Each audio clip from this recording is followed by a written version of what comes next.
So hello everybody. Today we're going to be checking out something a little bit different from what we normally do on this channel.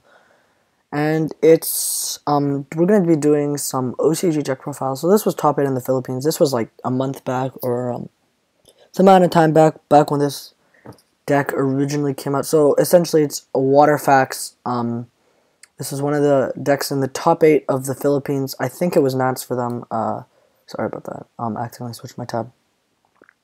So, essentially what this deck does is you want to combo off, I don't even know if you want to call this Mermails, because there's only 2 Mermails, right? But, what you do is essentially you combo off with Neftabyss, yeah, sorry. This is OCG, by the way, they follow a different ban list, just in case you didn't know.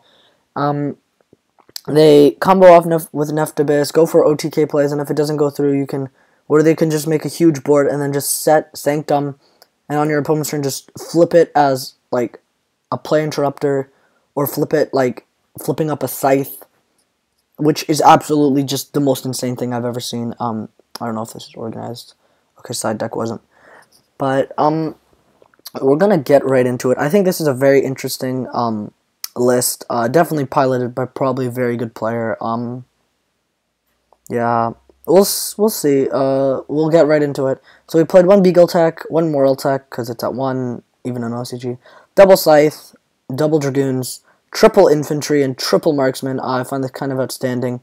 But considering he has, what, like, a couple of Mermails, these are like the 6, 8, 11 Mermail, or not Mermail, sorry, cards he actually wants to ditch. So, I do see him, like, maxing on not being any issue. I guess they're okay cards on the field. Being able to poke with Marksman is okay. Definitely not bad. We're going, like, so, following through, we have Triple Diva to get you to your Neftabyss. I don't know why this is a 3 in the OCG. This just seems absolutely, like, insane. It seems like such an unfair card just to be able to go for this, and then continuously keep plussing. It's just, it does not seem like, it just seems very, very good. And I definitely see why this deck topped with practically 7 Neftabyss, counting the 1-for-1, and like other combinations of cards that can get you to Neftabyss. So I don't see probably like how this deck would really be bad. He played triple Ghost Ogre. I think the meta then was like the meta right now in OCG. We can check it right now. I have this.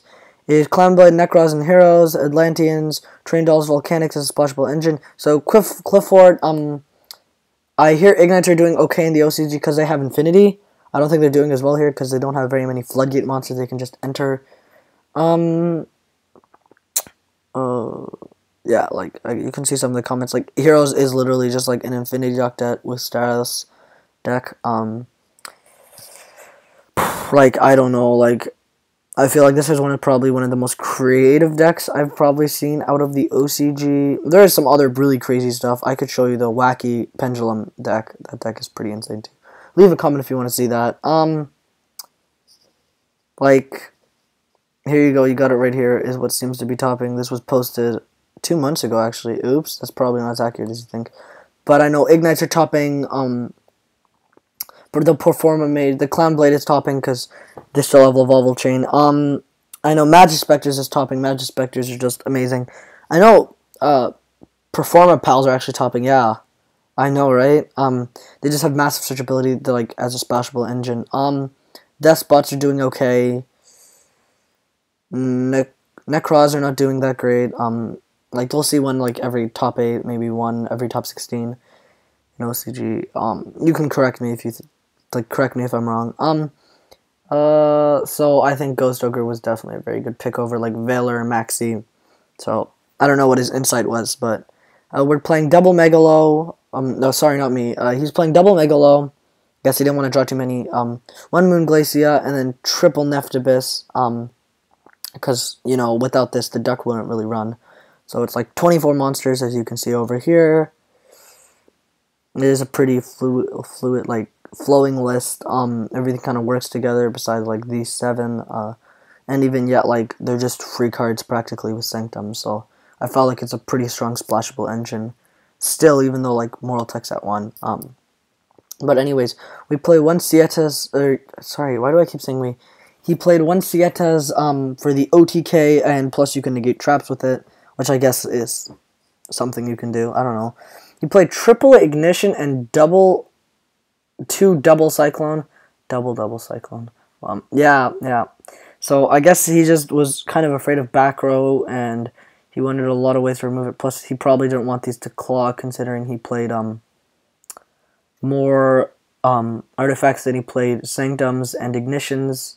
So he probably didn't want them to clog, and he wanted to play, I'm assuming, probably more cards to pop them than to have them.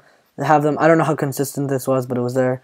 The one feather duster that is like illegal in OCG, which kind of is stupid, but we have Raigeki, so I guess it's okay. They're probably thinking how crazy our meta is. Yeah. One instant fusion for your small rank 4 plays. It's at 1 in the OCG. The only rank 4s he really played was Dweller and Honoric, so it's there, I guess, to make one or the other. That's actually like probably his only way to make a consistent rank 4. I assume this is probably more for synchro summoning, just to make like your dudes, your big dudes, and then like OTK. But I don't know. It's something. A 1-for-1 to essentially like get to your Nephthibis more. It's good. I'm assuming. Very good. Like, it's just very good synergy with the whole deck. Like, 7 Nephthibis is absolutely just insane. And 3 cards that have you extra Nephthibis, it's so good. Like, this card is at 1 in the TCG for a reason. And then we're playing one pot of... he played one Pot of Avarice to just, I guess, recycle all shit. And then he played Triple Sanctum, Double Bottomless, and the Solemn Brigade. Yeah. Whatever. So, yeah, that's, like, the main deck. He played 41 cards. I guess, like, 40 cards isn't as, like, necessary in the OCG as it is in the TCG. So, he played for the extra deck. He played 1 Nodin, 1 Armory Arm, 1 Black Rose, 1 Nothing. I don't know how to pronounce this. 1 Delorean, 1 Gunganir, 1 Herald, 1 Leo, 1 Tat Sun Okeo, or Child Dragon, and then 1 Trish. The inevitable Trish. I don't exactly know how consistently he made this, but it looks fun to make. I'm not gonna lie. Like, I can assume you can go Diva. I actually have no idea how he made this, really. Oh, he would go like this, level 2. I guess, yeah, so it's a solid card. Very good. And I noticed a lot of cards in his extra deck are actually waters. I guess that synergizes with the side deck. And then I played 1 Dweller, 1 Catcherick. I'm actually going to read this card over. So, while it has an XY0 material attached to its original water, cannot be destroyed by battle. Pretty good. Once per turn during either player's turn, you can attach 1 material, then target 1 rank 4 lower monster you control. Its attack and defense becomes double its original attack and defense this turn. So, I guess you would target, like, your XYZs. I don't know how this worked out for him. 1 Pallades. He played the 1 Pallades, 1 Arnarch, and 1 Sky Cavalry Centauria. He played Triple Veiler, Double Maxi, Triple Space, 2, well, I don't know if this is necessary, but it was there. I assume he probably, like, would need it for, like, a super MST heavy match. Double Neptune's Amulet, Triple Wavering Eyes, and Double Diamond Dust. I'm starting to feel this card is, like, creeping better, not creeping, but getting better and better in the OCG, just because it's good going second and first, which I feel is a very, very good thing. So, Wavering Eyes. So now that we kind of broken down the deck, this is like something crazy that kind of topped, right? Like, you wouldn't see something like this with a 4 artifact engine, like a 4-card artifact engine, and like tons of just ways to get this card out and abuse this card to use Megalo. It's just crazy. Like, he plays 1 target for Megalo too. Like, it's like the deck isn't even Mermail's. It's water. I don't know. Like if we look at the April post-core down, like, there was Necros was taking most of the meta, Heroes was taking it 23%, Clefort was kind of slowing down, so was Tellers, Atlanteans, Infernates, and others took up 12%. Like, if we look at this, this was a tourney that was held, 244 top placing decks, so 67 Necros, 3 Atlantean, 2 Despot versions. Despot versions are pretty interesting. I want to profile some of those.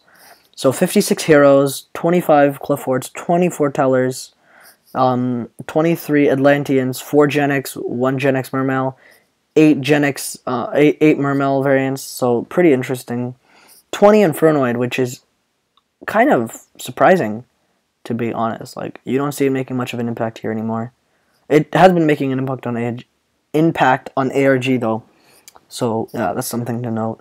And then 29 others, 6 Shaddoll, 1 Artifact, 2 Train, 4 Clownblade, 1 Volcanic variant, which is pretty interesting. 3 Boojin. This was holy shit, an ad. 3 Boojin, which sounds really, really unexpected. 3 Infernity, because Laval Chain's actually not hit there. 1 Ignite version, or 1 Ignite variant. I've tried that variant even without Laval Chain. It is absolutely insane how easily you can make Infinity. It's so easy. So 2 Cyber Dragon because of the Infinity, and then 1 Battery variant, 1 Batteryman variant. 2 Raid Raptors, which is really interesting. 2 Ritual Beasts, so shout out to the 2 Ritual Beast players. I don't know how good that deck is there. I know like Nodin can help that deck out a lot. I don't know.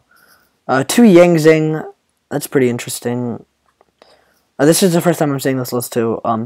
1 Artifact Constellar, 1 Dark World, 1 Evil Swarm, 1 Heraldic Beast, and 1 Wind Up. So Wind Up, of course, I understand. It's got like that new stuff. But very, very interesting what has topped. Like 3 Boojin, very unexpected. Like that new Boojin card is absolute trash, and they still topped.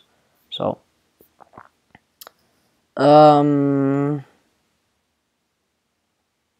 I guess like they keep like Necros kind of we're looking through this like the old April stuff, and when we look at the new stuff, like or slightly more relevant, like a month later, Clownblade Necros heroes were like the best 3.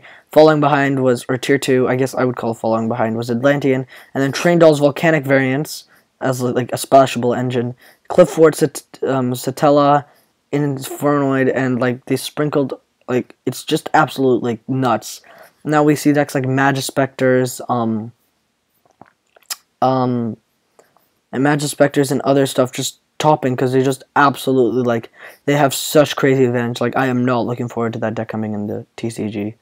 They have so much negation. It's just an absolute insane deck. Like really look at this.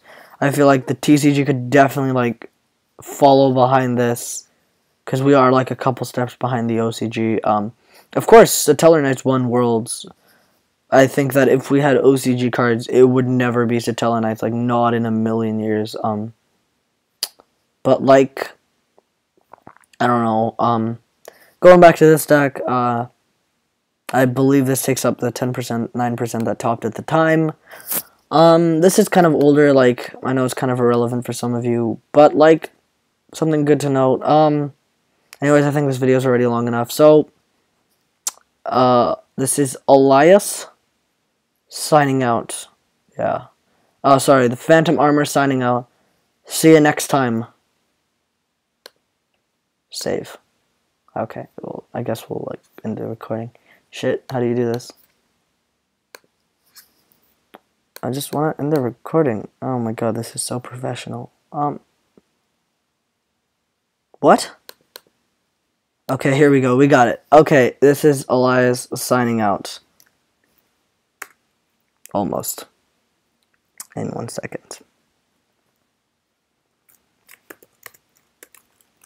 We just gotta name it, and then we'll be good.